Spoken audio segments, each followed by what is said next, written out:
Welcome on into 19 on the Clock, your Tri-State High School and College Sports podcast. I'm your host, Brad Pushkar. Joining me, as always, is my co-host, Jackson McCarty. And Jackson, it's finally time for Rivalry Week in college football. Happy Thanksgiving also, if you want to be a little nice. Yeah, just slightly festive. But there's nothing more festive than Rivalry Week. It's maybe, now that bowl games have taken a backseat to the playoffs, I think this is my favorite week of the college football schedule. And it might have been before the bowl games, but I think that with how much, I feel like the weight has been shifted onto this week somehow even more than it used to be. I think that the beauty of this week is always down to the quality of the matchups. Fair. I've always liked this week more when it's Ohio State and Michigan are number 1 and number 2, and it's like, oh, that's the biggest game of the day. It's when I think the Red River Shootout used to be on this week and stuff like that, and it would be like, oh, Texas and Oklahoma are top 10 teams trying to fight for a spot, moving on or whatever, or one of the top bowls. But even at a lower level, where as always, I'll bring it up of Purdue when Purdue was pretty good and Indiana was okay. When they were at the same level, yeah, and it was oh, that game's gonna be great. It's gonna be fun at least. Now I'm scared of Saturday, but or of Friday. That's a Friday night game now because they're also messing with me on that. But that's always where things come down to, and I wish all of the conferences across the board were a lot more committal to let's have a rivalry of some sort on this day. That's fair. But I still because it doesn't matter how good Auburn and or Bama. Usually it's how good Auburn is. Well, the Iron Bowl rules. Correct. The Egg Bowl, Mississippi State, perennially bad, but that game is always fun. Auburn's going to win the football game. It's all I can ever think about half the time. It's beautiful. Thank so you. Beautiful. I just didn't want to scream that into the microphone. No, I appreciate it. Even though you about took the set down on your way out. It's fine. But clashes like that just always bring this certain special vibe. I tell you what, the Iron Bowl, I know we're not going to talk about it in the notes, so I'm going to get my little shot in now. There is every chance in the world Auburn takes Bama down and knocks them out of the playoffs. And that is the chaos I live for. Let me ask you this also, because there was discussion. I think Sharon Moore was talking or answered a question about it. Which is bigger, do you think, the game or the Iron Bowl? Oh, I mean, this year the game. Mm-hmm. But in historically, I'll take historically. Iron Bowl. I think it is a very close. People have gone to prison over the Iron Bowl. Seriously. Yeah, I'm. The dude poisoned the trees at Auburn University. Have you heard that story? Yeah, I know. I wasn't thinking about it like that, and that's why I'm you're making very good points. Yeah, this is people in Bama don't play. The whole rivalry started because Alabama wanted to eliminate the Auburn University from the face of the earth. And Auburn was like, no, we're going to make a football program. and then they did, and it worked. And it's just, and now granted, I'm from the South. I know a little bit more about that rivalry than I do about the game in totality. But, come on. I just think that there's a case to be made for the history of Woody Hayes, Bo Schembechler era. Absolutely. But you also have Bear Bryant era and stuff like that, and I totally respect that.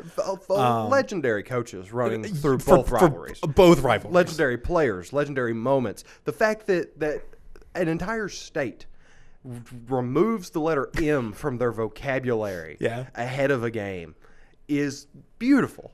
That is college football in an essence. And I always love the bets between governors with Ohio and Michigan, because I think that's always fun and gives a good shout out for local businesses and things like that. But I'll say slight edge to Iron Bowl, because I think you're right that there's a little bit more behind the scenes. It's 1 and 2, but it's 1 and 2. You can't argue beyond games that, especially when you isolate games that are played on rivalry week. It's just exclusively at the end of the year. Mm-hmm. But speaking of kind of local-ish games and having fun of local not local-ish, but it's not a pure rivalry, but it is. You're in the same area, you're going to overlap. It's these high school games, because we talked about last week when St. X and Elder played. Another great game. Absolutely. Between two local teams, or two GCL teams. They're now taking on the Middletown Middies. Yes. As the playoffs move forward. And listen, this year, I think that we have done a lot of good in our predictions, a lot of good in how we've set these teams up. But I have been very forthright to give teams credit whenever I have not given them the proper amount beforehand. Sure. Both Middletown and St. X I dipped out of, right, after the GCL South. I gave them a lot of credit. I thought they were going to be second in the conference behind Moeller this year. Yes. Backed off of that once they went 1-2 in the South. Look where they're at now. All the credit in the world. Their passing game, we will talk about, respected a lot, how it's grown. Middletown, I vividly remember at the midway point of the season, I believe they were 5-0. I sat there, we were at the levee, I'm almost sure of it, and I said, Middletown last year did this same thing and finished like 6-5.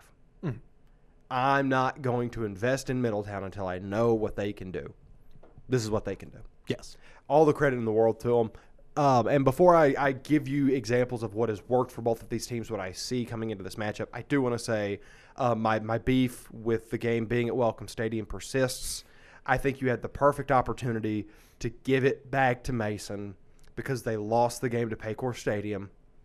It's 7,000 seats up there. Like, you can sell out 7,000. Yeah. And if you sell out Welcome Stadium at 11,000, then I'll be quiet. Okay. But like, if you don't sell out Welcome Stadium, you had the chance, because Mason spent a lot of money on food, spent a lot of money on what would have been a fundraiser, through that game. Sure. Could have just righted the wrongs there. From what I understand, I thought I saw something on Twitter that said they were one of the considered sites. Doesn't matter. Let's talk about these games. Just felt I needed to put that out there. And I will quickly interject with, I think that St. X as a team, I mean any of those St. X, Elder, Moeller, it doesn't matter who would have moved on, is going to have alumni fan base that is going to travel with them and absolutely move very easily with them.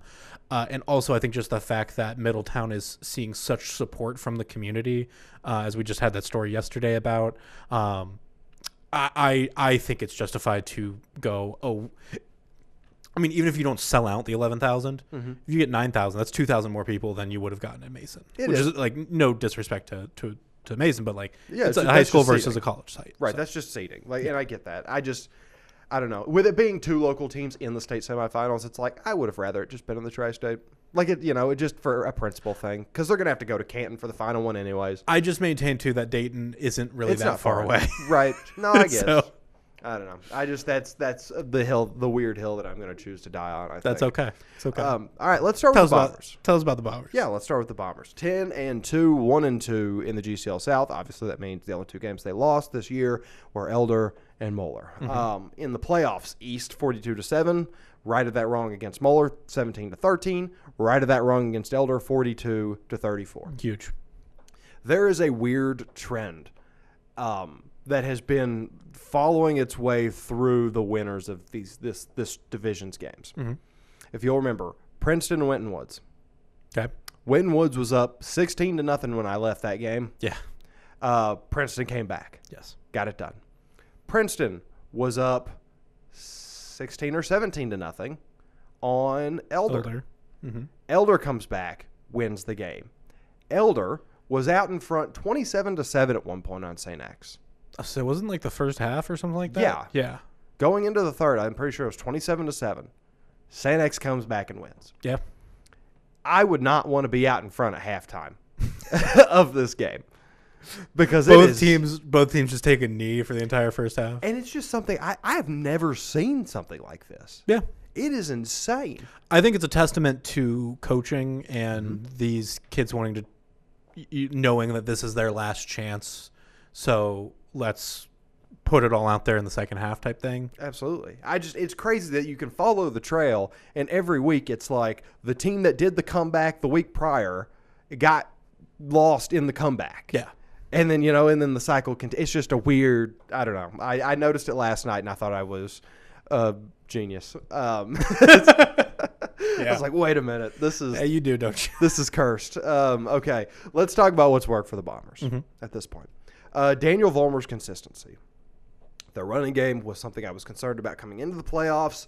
Vollmer has addressed that in spades. 50 or more rushing yards every playoff game to this point, and over 100 scrimmage yards twice, 4 rushing touchdowns total. Never over 50, never under 50, never more than like 90 at this point. But the yards per carry is going to stay around 5. He's going to be good on what he's asked of just about every time. A guy that teams know to prepare for, still manages to succeed. Sure. Logan Von Holly, maybe the surprise player of the tournament. I would say definitely the surprise player of the tournament. Has become the guy for Jackson Frey in these past couple weeks. To walk you back through it, he had 6 catches for 92 yards versus Moeller.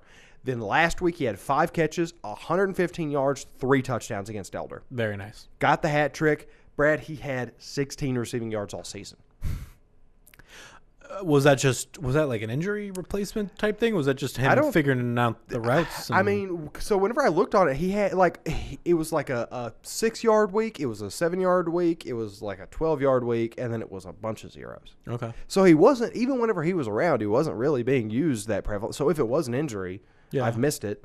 But it still wasn't like a high priority, high profile dude. He's just stepped into the position and said, no, I want to stepped up. Right. I think he's like a 6'2" receiver, decent size. And they're like, let's see if this works. And turns out it does. Other things that you want to make note of, the ability to pivot on defense has been impressive to me. They always produce some variation of numbers. It's not always consistent. It's not always the same facet that you're looking for, but they always find a way to make an impact on the box score, right? 2 picks, 2 sacks versus Elder. No interceptions, but 4 sacks against Moeller. 3 picks, 7 sacks against East. East, obviously an outlier. They went insane that game. Yeah. You don't do what you did to the East offense if you're not out looking for a point, which brings me to the final point, which is how good they've been stopping the run. East has Ryder hooks. Yeah. Moeller has Tyler Jocelyn. We've talked about the dual threat nature of Caden Estep for Elder, Tommy Becker, their main running back, a very impressive duo there. Nobody has had more than 100 team rushing yards against them. Or nobody's even gotten to 100. I think their highest was like 93 maybe. Okay. They have been shutting down the run consistently. And at the high school level, if you can do that, that takes out most teams' entire offenses. I was saying that takes out a good chunk of a lot of offenses. Yeah, like 60 to 70%. I about to say 70-30 is usually the split that I assume a high school team is going to run until I see otherwise. Yes. Right. Until you walk into that game. A lot of things working in the Bombers' favor. Middies flown under the radar for us in this playoff run. I believe we've talked about them once since because they haven't been playing local teams, but they have been proving a lot of doubters wrong. And I think that they could be in a very interesting position this Friday. So they are 11-2, 7-2 in the GMC. They beat Lebanon 31-0. They beat Springfield 14-0. They beat Wayne 21-14 in furthest away to the closest playoffs. You're looking at numbers. What are you pulling reactions for? Is there a fun number out here? Oh no! Oh. I was comparing them to St. X. Okay, gotcha. Just to try. I'm trying to think ahead, to what you're going to ask me. Sorry, for a second I thought because there is a crazy number somewhere down here. That's Owen Scoff's playoff line. That's what which I haven't looked at yet, as I told you. Because I want you to hear that in earnest. But okay, let's talk about the thing that has worked the best for the Middies, their defense. Yes. Bar none, that has been what's gotten them to the dance. That's what got them to beat Princeton the very last week of the regular season. They have had 2 shutouts, obviously, as noted by the 31-0 and 14-0 results, yet to allow 200 team total yards in a single game. That's impressive. Yeah, and like the further along you get, like I think Wayne had 170 maybe, and it's just like they got 170 yards in 48 minutes of play. Yeah. That is just absurd. And Middletown being able to just keep that level, like J.D. Singletary being as good as he has, and just so much talent stepping up and proving that Middletown was a year away and used last year's fall apart to build what has become a fantastic run is so cool to see in that defensive front. Their pressure has scaled up each week. They had 4 sacks against Springfield and then 6 against Wayne. I didn't write down the Lebanon sacks, but I think it was only 1 or 2. Okay. It was pretty light. So they just continue as the games get bigger to bring more and more pressure, to continue to find different ways to succeed. And then Joseph Ward, we had questions as a group about what the quarterback situation was going to look like for Middletown. GMC was just a weird quarterback conference this year. He's found some success. The completion rate's not quite where you want it, but 212 passing yards, 2 touchdowns against Lebanon. Had a very tough outing against Springfield. They used a different quarterback at a different point in time. Bring him back out for Wayne. He has about the same amount of rush yards as he does pass yards, but to have 87 rush yards is a big, and vital resource from your quarterback if the passes aren't working that well. Yeah. So finding ways around the difficulty, finding ways to persevere, not always pretty, kind of in that Princeton-esque thing that we talked about more this season of just, I don't really know what I'm going to get whenever we play you, but I know that I should be worried. Fair. Okay. Just they are if things get sideways, they are at home. Middletown's interesting because they were the one team where you were like, hey, I need to not go so long without talking about them because I just don't want to know I don't know what's going to really happen. Yes. So because I think we checked in on them on week 5 or after week 5. Mm-hmm. They're 5-0, and you were like, I can't go this long without talking about them. Right. St. X was in an interesting position where we had believed in them at the preseason. Mm-hmm. Things kind of fell off in the middle of the season where I feel like we hadn't talked about them as much. Things kind of shifted over to the elder side of things. The thing that is the most interesting thing to me is Von Holly. Yeah. To step up in the playoffs like this, to go from 16 yards in a season to 207 and 3 touchdowns. Yeah. That's impressive. Like that is a huge turnaround. I'm going to go ahead and make a pick. Okay. And I think I'm going to go with St. X here. Yeah, I get that. Where I think that they are finding things, they are finding the way things need to work. It'll be the test of can they best the Middletown defense. Mm-hmm. If the middies are able to stop them too much, I think obviously that's going to be causing an issue. I just don't know if the middies are going to make those stops as consistently as they have been against Lebanon, Springfield, Wayne. That's fair. I tend to agree. I think the Bombers win this. A lot of what concerns me in this game is Lebanon, Springfield, Wayne. What are the odds that any of those teams has a really functional quarterback to partner with the running back? Mm-hmm. Pretty low, right? In just the high school level, that's just how things go. Jackson Frey, Daniel Vollmer, as a duo, I can't expect to have less than 250 total team yards, whenever they are leading your charge. So if the standard of what's been keeping the middies running is keeping teams under 200, once that seal gets cracked, you start to get worried, kind of like BYU and Tech. Yeah. The other week, where it was like BYU is so good. Yeah. They haven't really been tested, though. Not to say that Middletown hasn't been tested, but they haven't had to be in super close, nitty-gritty, weird games in teams that look like Tech. And so it kind of just loosened things up, and it allowed the Red Raiders to take a larger storming out in front. Yes. I think that we could be in a very similar, they haven't had to play that many passing teams. It's Princeton leading that conference, a team that they managed to beat. Weird quarterback situation. Yes. West, I think you could have your questions about how their things all played together. East, has a quarterback, but their offense was always kind of, you never really knew who you were going to get on any given week. For sure. Ryder Hooks was definitely the locked-in guy. So, assuming Jackson Frey continues the level of consistency he's been able to achieve throughout the year, not just necessarily the playoffs, I think that if he can get back on schedule to where he's usually about to be, I think that the Bombers take it. Yeah. Let's move over to a team that it's funny to think about because I think we talked about them so much last year and so much early this year. And we talked about them. Oh well, no, twice. I was about to say because and then just we Cooper basically said, okay, yeah, because Evan They did Dreyer it. is a maniac. Yes. Who can put together teams just on a dime. Yeah, I mean, you had questions. It is the Anderson Raptors. Yeah. We had questions to start the season of, Well, are they going to be able to do it again after Justice Burnham left? After everybody And left. everybody else left. Everybody. After so much of that team left. Literally. And here they are, 13-0. Yeah. Playing the team that they beat in the state semis last year. Mm-hmm. Like Ace Alston and Kamari Ty were, and I think Kathman had some numbers last year. Mm-hmm. Those were the only guys where I was like, yeah, I remember them.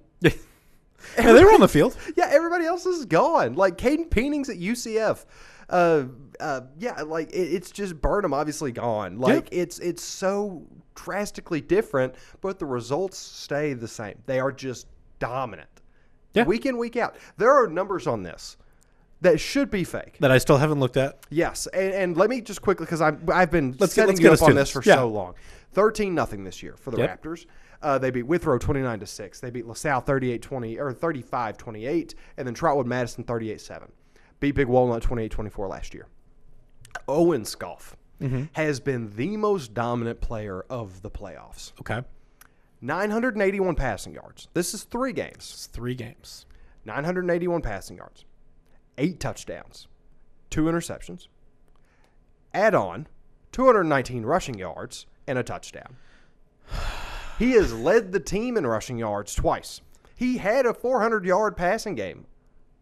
Oh, geez. Okay. Trotwood Madison. Because I sat here and I'm like, oh, well, I mean, like 325 yards-ish average passing. Like, okay, that's a pretty good day out. But yeah. I'm going to double check this before I start screaming it from the rooftops. But in the regional final, he had 406 passing yards. Okay. Yeah. What do you do? You don't. That's the problem. And like, listen, I could not have been a bigger fan of Justice Burnham last year. Mm-hmm. I think Owen's a better passer. Yeah. I think he's like actually.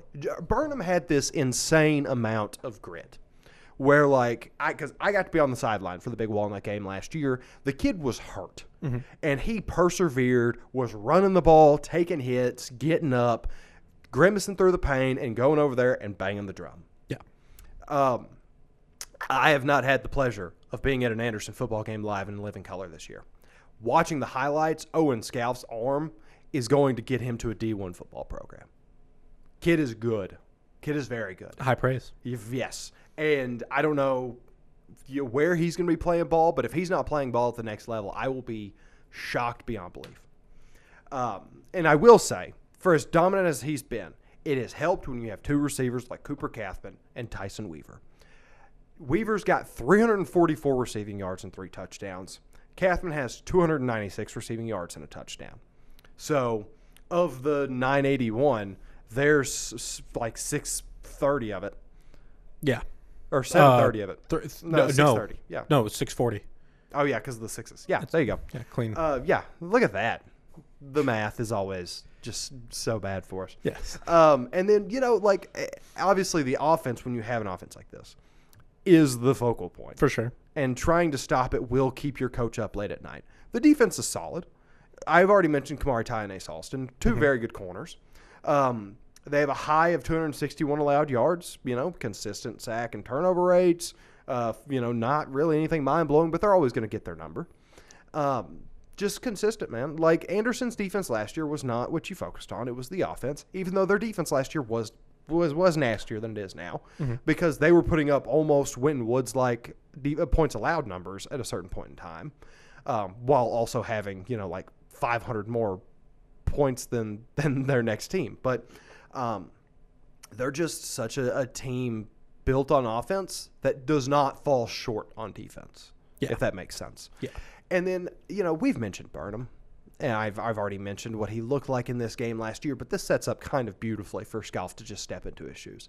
Because last year, Burnham had 260 passing yards, 69 rush yards, 3 rushing touchdowns, 0 passing, and I believe 2 picks. Okay. So you could see those are numbers that Scoff could achieve. I was going to say, I mean, I could see him doing more passing. Yeah. Fewer rush touchdowns. If you have 3 total touchdowns, limit the turnovers and have about 300 total yards from the scrimmage. It's a good day. Absolutely, it is. And honestly, that's like his second worst performance of the playoffs, if that's what he does. So this is Anderson is just freaks, and their ability to get back to where they are with so many new pieces. Yeah, all the credit in the world. It's interesting just that they are playing Big Walnut again.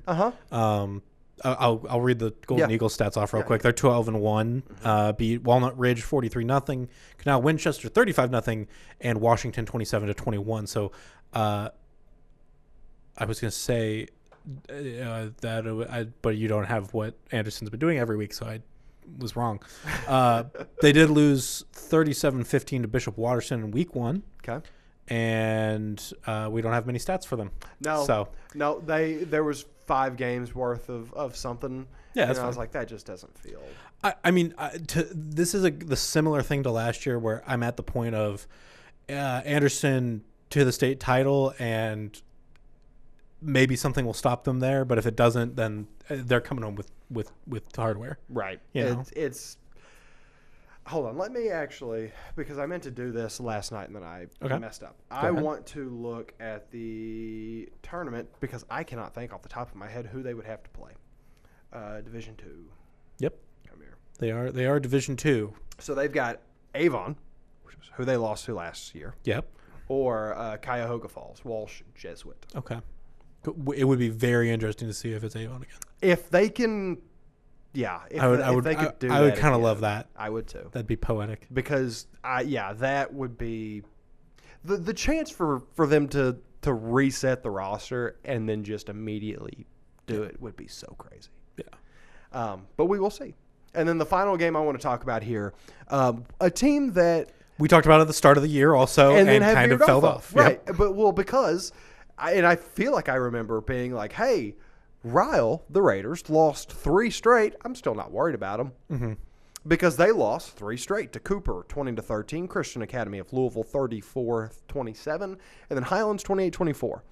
Every game within 1 score. Yep. It was pretty early in the season. They were like 2-3 by the time it was all said and done. They haven't lost a game since. Yeah. They're 10-3. Their playoff path has been Eastern 48-0. Ballard 41-20, and then a very close one against Frederick Douglass 28-27. Yes. What has worked for them and what hasn't? Eliminating a facet of the game has been impressive for them. You don't always know which one it's going to be, but they are always going to make you a one-dimensional offense. 34 rush yards allowed versus Easton.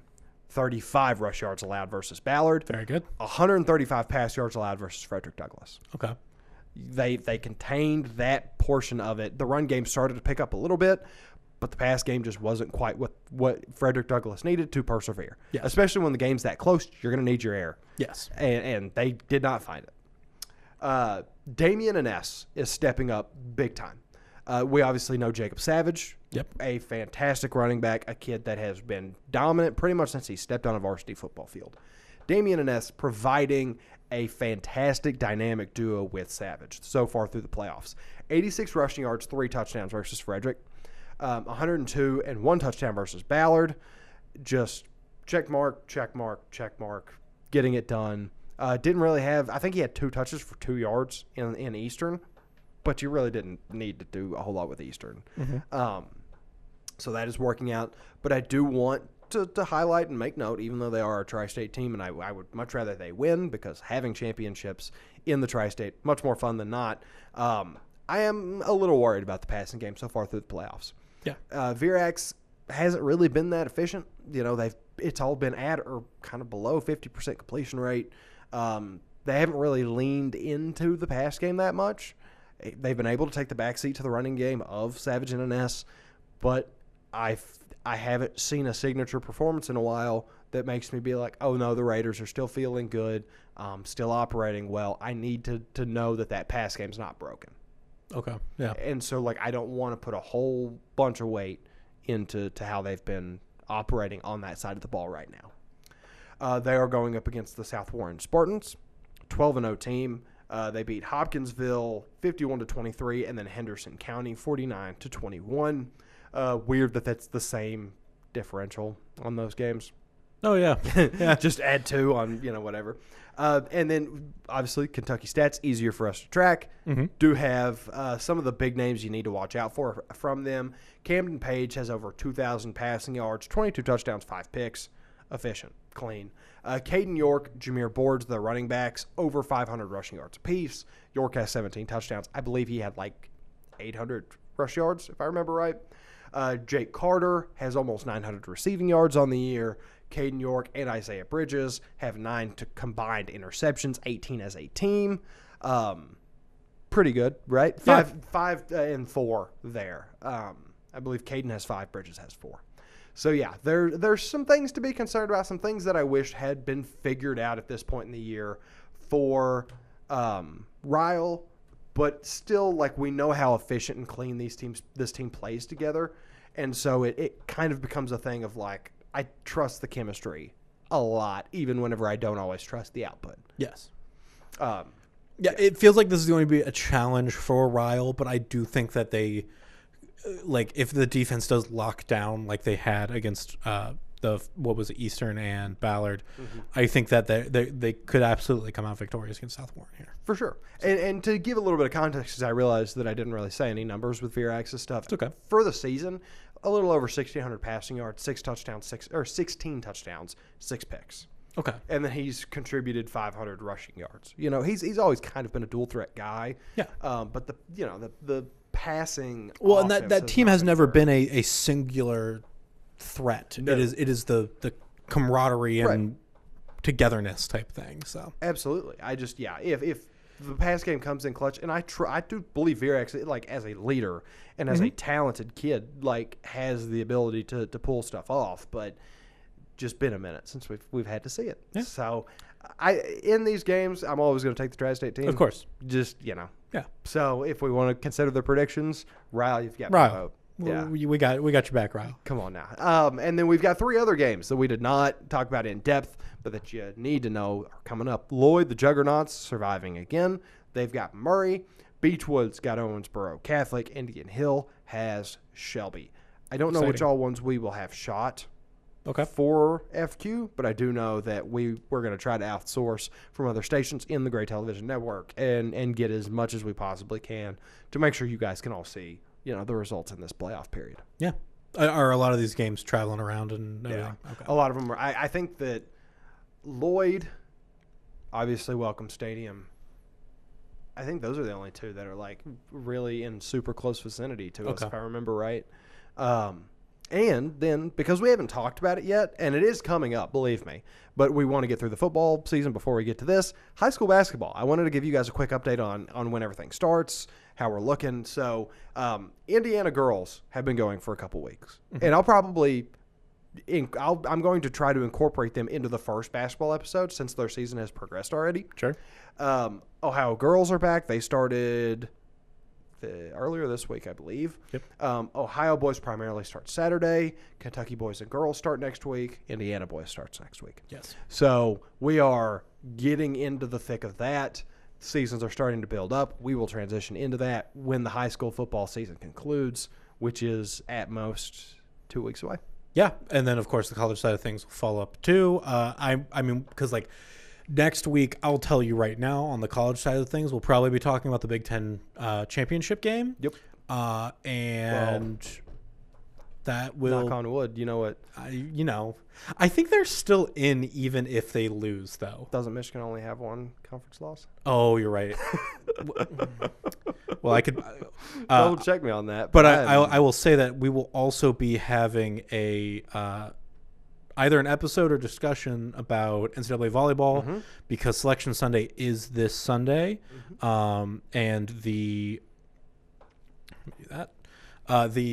Kentucky Wildcats just won the SEC tournament, meaning they're regular season and tournament champions. Yes. Ohio State would fall. It would technically be Oregon would move up. Tough. So, but let's see what happens if Indiana also loses. It would be Oregon and Michigan. So that's fantastic. Or if Washington beats Oregon, then it's Indiana, Michigan. Listen, we've got enough tiebreakers coming up on this thing. We don't have to stress too much on that one. So the But yeah, so the Kentucky Wildcats won the SEC tournament and regular season, so they have the double crowns for them. Mm-hmm. They're absolutely going to be a top number 1 seed, and will likely be hosting to start off the season. Wright State ended up beating Northern Kentucky in the Horizon League tournament, so they will be the automatic qualifier from there. Xavier made it to the finals of the Big East tournament, lost to Creighton, but I believe will still be going on to make it into the tournament. I'm going to be heading out to talk to the team on Sunday after the selection show, and then we will also be definitely getting an interview with Kentucky head coach John Skinner, and hoping for a player as well. So that'll be coming up next week, either in its own episode or I'll stick it onto a portion of ours. Okay, perfect. Bonus content galore. Bonus content, but most importantly, like we said, it's rivalry week. Yes. So let's start off with 2 games that are not rivalries whatsoever. But the first one is a very important one. It is Miami hosting Ball State at noon. Miami are 17.5-point favorites. I'm going to be very honest with you. It feels really good for the Redhawks here. As obviously we had talked about Quan Finn leaving the team a couple weeks ago. Redshirt freshman Thomas Gotkowski has been came in against Buffalo, was the starter against Buffalo this last week, ended up getting a big win. Very impressed with that. He had 185 yards, 1 touchdown passing, was able to get some rushing touchdowns in. Jordan Brunson was averaging 7.7 yards per carry, had 123 rushing yards, but no touchdowns because Gotkowski and Deshaunte Jones both picked up the short ball rushing touchdowns. Right now, Western Michigan is 7-1 in the MAC. They are going to be in the MAC championship for sure. Mm-hmm. They just beat EMU. Doesn't matter. So Miami has basically 3 ways to get into the MAC championship still. Yes. They have to beat Ball State. Mm-hmm. Toledo would need to beat Central Michigan. Ohio would need to beat Buffalo, and nothing else matters. Okay. If Central Michigan beats Toledo, it doesn't matter what happens with Ohio and Buffalo. Miami just needs to beat Ball State. Okay. I think that I would imagine it's likely that the Bobcats will beat Buffalo, which in that case basically sets it up that it doesn't matter what happens with Central Michigan Toledo. Right. So you kind of have this like coin flip of if Central Michigan wins, doesn't matter what happens in the other game. Yes. If Ohio wins, doesn't matter in the other game. Yeah, the boxes are getting checked. Yeah, it's some way, shape, or form. It's like essentially just if Toledo wins and Buffalo wins, I think that's where it messes up. Okay. Yeah. Well, you take that. So. Absolutely, dude. Chuck Martin is just such a beast. Yeah. I like his quarterback's gone, and you feel like you're sitting here and you're like, oh no, I feel and this isn't the first year that's happened. No, and he's still it's just like he's like whatever. Just put a new guy. Here's the redshirt freshman. Yeah. Who, by the way, sneaky beast in the College Football 26 video game transfer portal. Oh yeah, I've brought Gotkowski in before. I love that. Yeah, I know. It's a good time. I don't remember to what school because he did a different one, but for sure. Yeah, no, I remember bringing him in and developing it. Yeah, but whatever. It's just cool. That video game has helped ball knowledge. It keeps you knowing names and everything. Yeah, dude. Because that's why, whenever I was younger and didn't have anything to do but play video games, I was like, oh, I know every player in the NFL. Yeah, you know what I mean? No, that's a good point. Because I was just Madden. I'm just doom scrolling rosters at that point. Either way, very cool to see next man up mentality take force, and for Gotkowski to look how he has at this point this year. Yes. So that's one game that is. That's still a local game. You can head out there on Saturday at noon. Another game that is not local, but with our local Cincinnati Bearcats. Cincinnati's heading out to TCU, which is Fort Worth. Yes. And that is a 3:30 game that you can watch right here on FOX19 Now. I think 2 weeks ago. Yes. 2 to 3 weeks ago. This spread might still be the same, but it would be on the other team. Yes. TCU are 4.5-point favorites. Yes. Cincinnati's defense is falling apart, and the offense is not always there. It's not to say that like the offense isn't good, because It's I think just inconsistent. that it's just inconsistent. It makes me kind of hope that Brendan Sorsby stays for a senior year to just get another year in, work with what he's got. I'm going to be honest with you. Yeah. If you're a UC fan, Mm-hmm. I think you probably want Sorsby to graduate so that you get a more honest assessment of what Satterfield can do. Like, so you who want his him next wave is. You know what I mean? Because, like, I do think that you're now facing the reality of 2 fall-apart seasons. Sure. If Sorsby's still around next year, Yeah. he is, like, we know how good of a product he can be on his highs. And, like, I know it's kind of silly to be like, oh, no, you want your good quarterback to leave. So here's my thing. Yeah. You want him to transfer? No. Or, well, I mean, not transfer. Like, probably go to the NFL if he can. You want him to go to the NFL? Yes. Do you think that he can, though, with the recent performances? I think so. Because that's where my hesitation comes in. It would be like a day 3 pick, though. Yeah. But I don't know how much higher he's really going to get is the problem. I think he could. Yeah, it's this thing where then I go, well, there's a chance that another team tries to pick him up, throws him in somewhere. Yeah. Makes things work. Ironically, like a Louisville Yeah. could actually be a really good spot for him. Yeah. Or even like, because Kevin Jennings graduates, right? It's like SMU. Yeah, an SMU. But I would like to see it. I think if he stays 1 more year, I don't have an issue with it. Mm-hmm. I think that what it also gives is it gives Satterfield the ability to make sure that the team is built around him a little bit more. Yeah. Even it does. Because I don't think that coming in this year we were I don't think we expected as much of what he did this year at the start of the year. We knew he was going to be good. We knew he was going to be good to great. We didn't know he was I think have he to went take great, over as many games. great to awesome, Yes. and I didn't expect that as much from him. So, I would love to see 1 more year. No, yeah. I think he can go either way. It's going to come down to what's best for him and his personal life decisions and stuff like that. So I'm not going to blame him for being like, I want to stick around another year. I'm not going to blame him for being like, I'm going to go ahead and take my chance in the draft. This is also a really weird quarterback class. So like, it is a weird quarterback He would class. have the chance to, because I think he's going to be a pretty good pro day and combine guy. Mm-hmm. So like that could be a situation where it's like, oh, maybe he is a 4th rounder, 3rd rounder.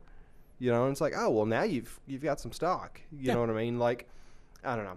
But my whole thing is, like, I think that if Sorsby sticks around, Satterfield does have another year of kind of protection, I feel like. Because Sorsby is such a takeover machine at this point whenever they need to be. But I also think that it is a little bit more of a pressure because if he doesn't succeed with the guy that he knows can take over games another year, what is he going to do with something fresh? That's fair. You know what I mean? But we're on 2 years of having good early portions and then falling apart at the end. Sure. And like at some point, I don't know.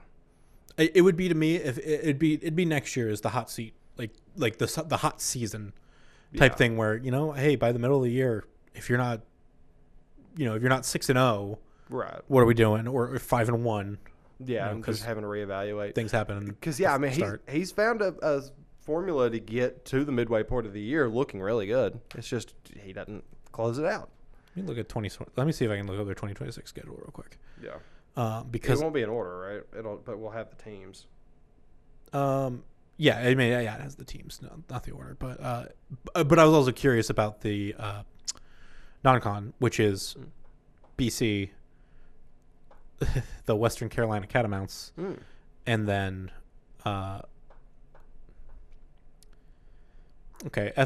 FBschedules.com. Let's update Paul Brown Stadium to Paycor Stadium, please. But they are playing. They're scheduled to play Miami. Okay. Because I know that they ended that as a yearly, but yeah, looks like it's still coming back. So that's 3 non-con wins. Yeah, most likely.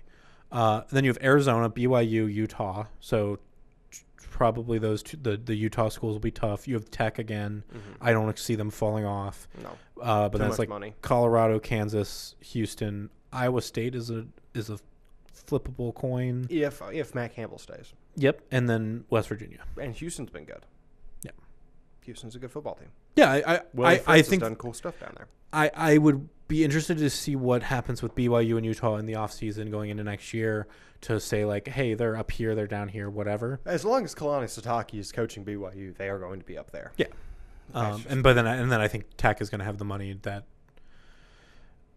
it's going to be tough. So. Either way, yeah, it's just a weird situation being with UC. You've got to figure out a way to stop falling apart. Yeah, exactly. Simple as.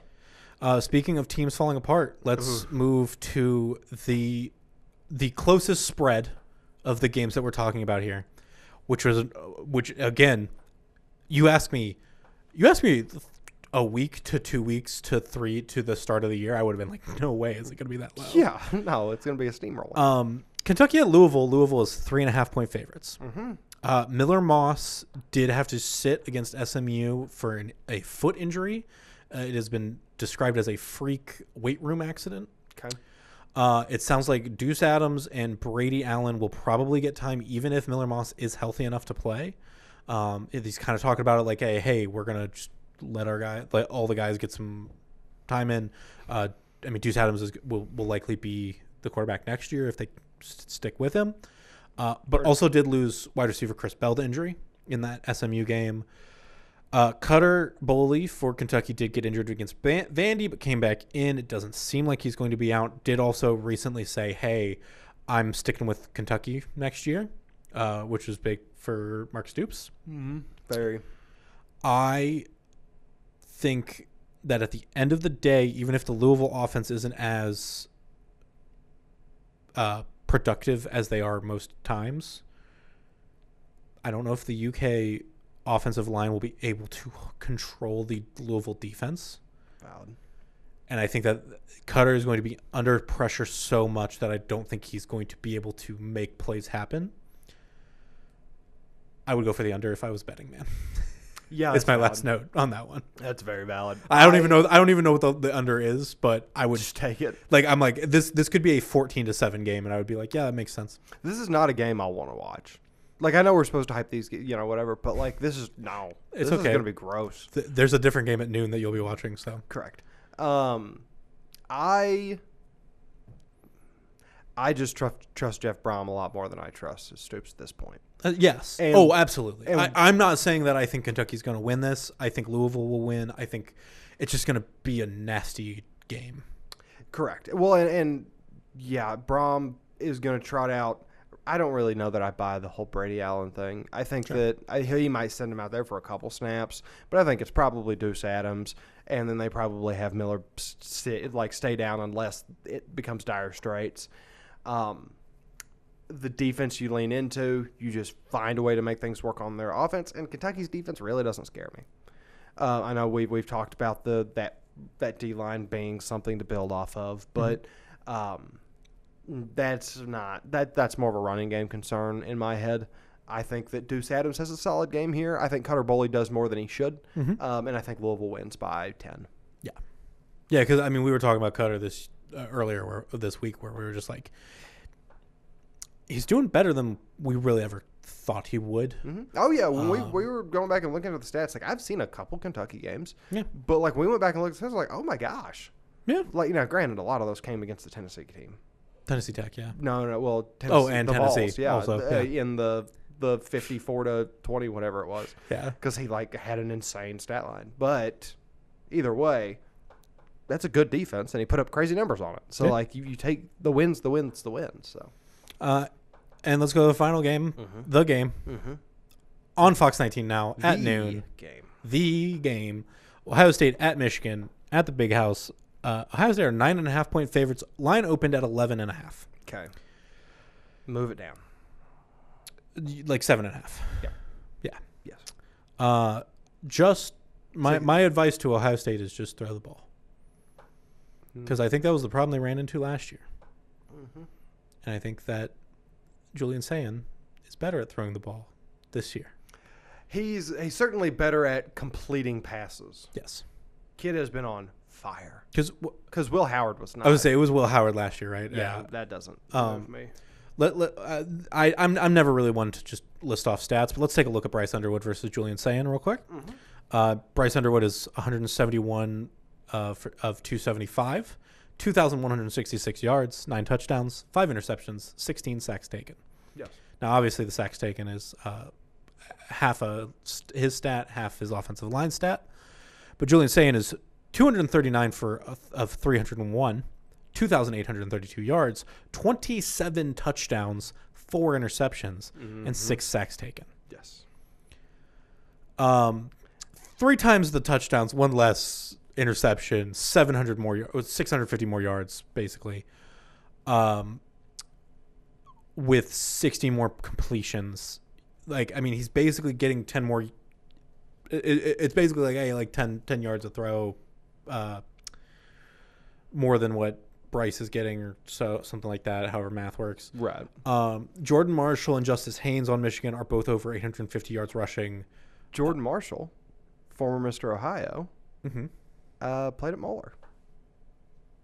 Oh, really? I didn't even make that connection. Yeah, that's he was the running back at Moeller the first year I was here. So we hadn't started doing the podcast yet.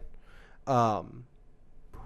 Killer. Yeah. He was also out against Maryland, which is why I was on my computer I was making sure that he was back. Oh, yes. For this week, which he is. As Sharon expects him to play. Yeah, and it sounds like I mean, from what I was looking at, it looks like the two of them, like Jordan is obviously the head back, but Justice kind of takes the backup role, third downs, whatever. Jordan's a beast.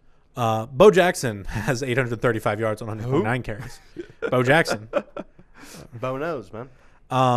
And then on defense, the guys to kind of look out for is Michigan edge rusher Derek Moore. He has 9.5 sacks, 28 tackles, 2 forced fumbles, 1 recovered.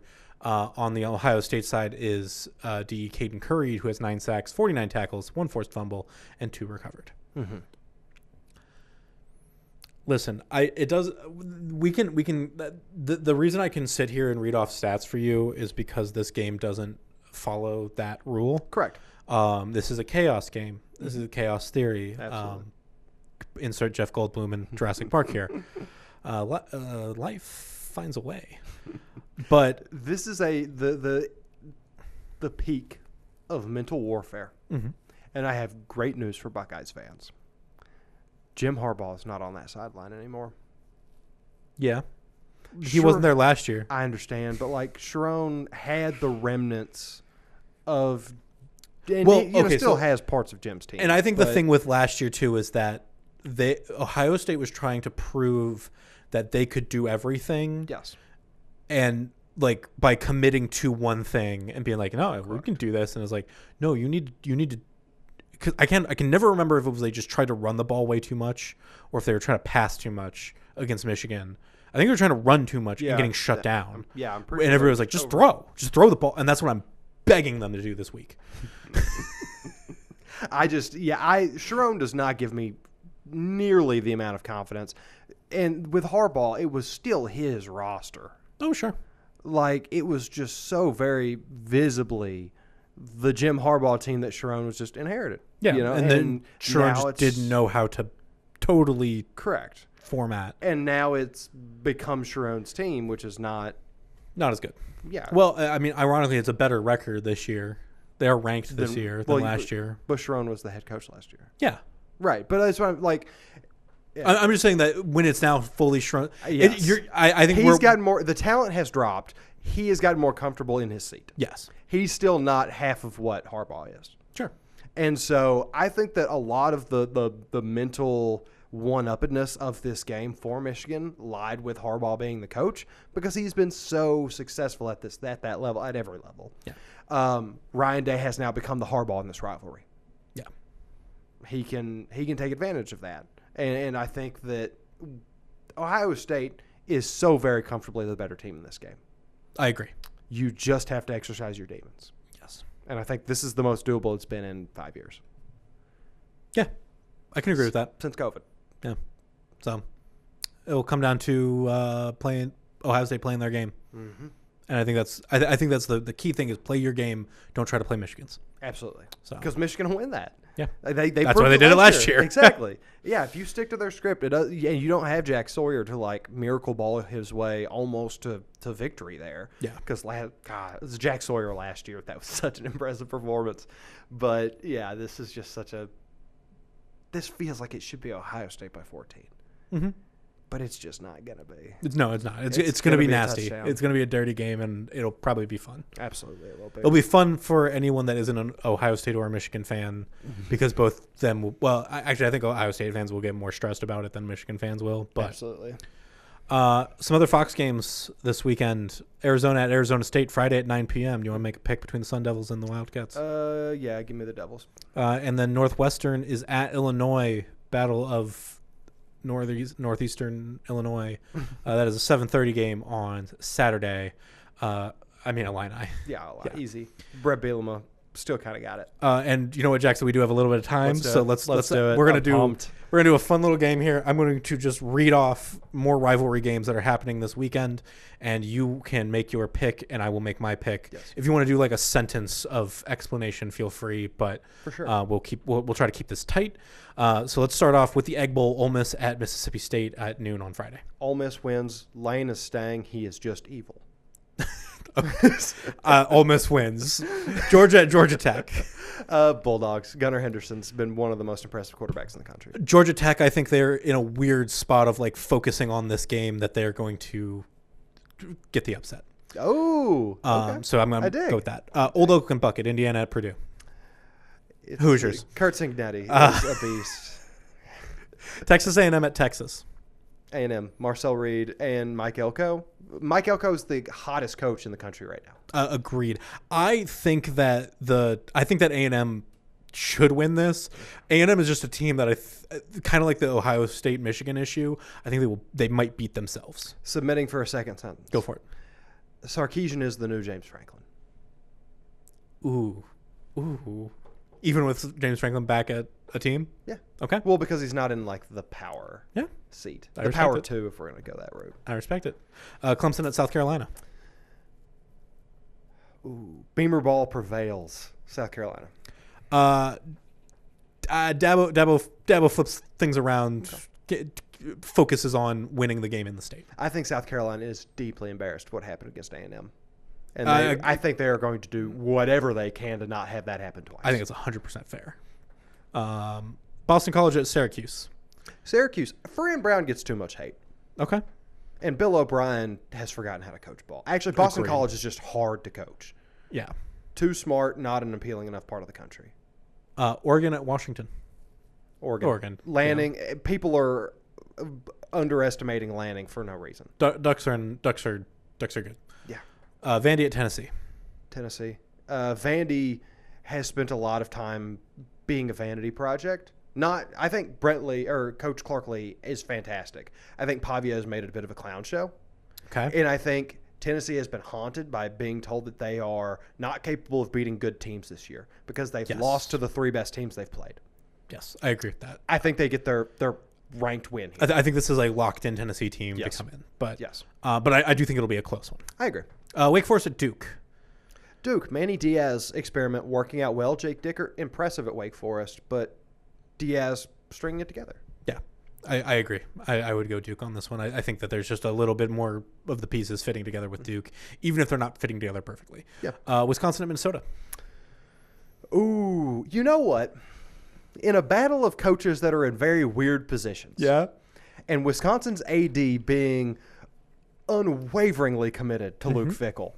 Give me the Badgers on a Billy Napier-esque, we can still do this, guys, end-of-year finish. The fact that Wisconsin social media posted if we had a nickel for every time we beat a team in November, like a ranked team in November or something like that, we'd have 2 nickels, which isn't a lot, but it's weird that it happened twice. I was like, okay, first off, hilarious Beautiful. to be the Wisconsin team posting this and not something else. Yes. Fleck is in a weird spot, and I think that the Wisconsin is kind of figuring it out and just being like, you know what, screw it, let's just get out there and play ball. Yep. I could see the Badgers doing it. That's fair. It's another one of those close, weird games. Florida State to Florida. Norvell wins because they gave him a sign of confidence. He knows that he has to beat what has been a broken down Florida team. Yes, I agree. UCLA at USC. UCLA, who? USC? USC, yeah. Yeah, Lincoln has created a team that actually has some defense. So, credit. Trojans. USC, the Trojans are better than the Bruins. As much fun as UCLA has had this year in some games, USC is going to be Jerry Neuheisel, you have my heart. Oregon State at Washington State. Ooh. Okay. Washington State wins this game. Oregon State wins the war if they get Brent Vegan as their head coach. Fantastic hire. Saw that as a rumor. I can agree with that. Montana State's, man, that could be something to watch. Virginia Tech at Virginia.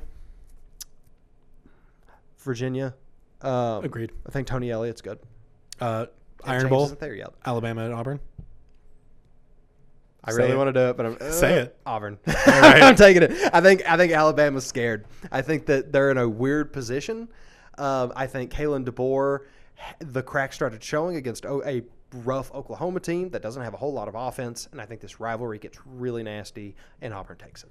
Okay, I love that. I think it's going to be it's one of those weird wins for Auburn again. It'll have a signature name. North Carolina at NC State. NC State, Dave Doran's fun. NC State, North Carolina is too distracted with everything else that's going on with Bill Belichick. Did you know? Hit me.